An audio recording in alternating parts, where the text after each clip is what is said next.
আঞ্চলিক আবহাওয়া কেন্দ্র কলকাতার দৈনিক আবহাওয়া আপডেট ভিডিওতে আপনাকে স্বাগত।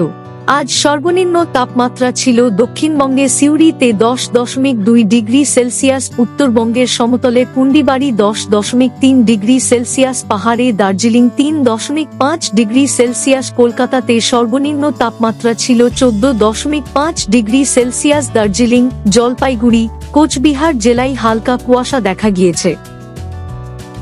বর্তমানে রাজ্যের স্থলভাগ অংশে কোনো উল্লেখযোগ্য আবহাওয়াগত পরিস্থিতি নেই। আগামী 7 দিন সর্বত্র প্রধানত শুষ্ক আবহাওয়া দেখা যাবে। আগামী 7 দিনে কোনো আবহাওয়া সতর্কতা বার্তা নেই। আগামী 3 দিন উত্তরবঙ্গের দার্জিলিং, জলপাইগুড়ি, কোচবিহার জেলাগুলির 1-2টি স্থানে সকালের সময় হালকা থেকে মাঝারি কুয়াশার সম্ভাবনা রয়েছে। আগামী 3 দিন পশ্চিমবঙ্গের জেলাগুলিতে ন্যূনতম তাপমাত্রাতে কোনো উল্লেখযোগ্য পরিবর্তন নেই। এর পরবর্তী 4 দিনে ন্যূনতম তাপমাত্রা ধীরে ধীরে 2 থেকে 3 ডিগ্রি সেলসিয়াস বৃদ্ধি পাওয়ার সম্ভাবনা রয়েছে। আবহাওয়া সম্পর্কিত আরও আপডেটের জন্য আমাদের অফিসিয়াল ওয়েবসাইটটি অনুসরণ করুন।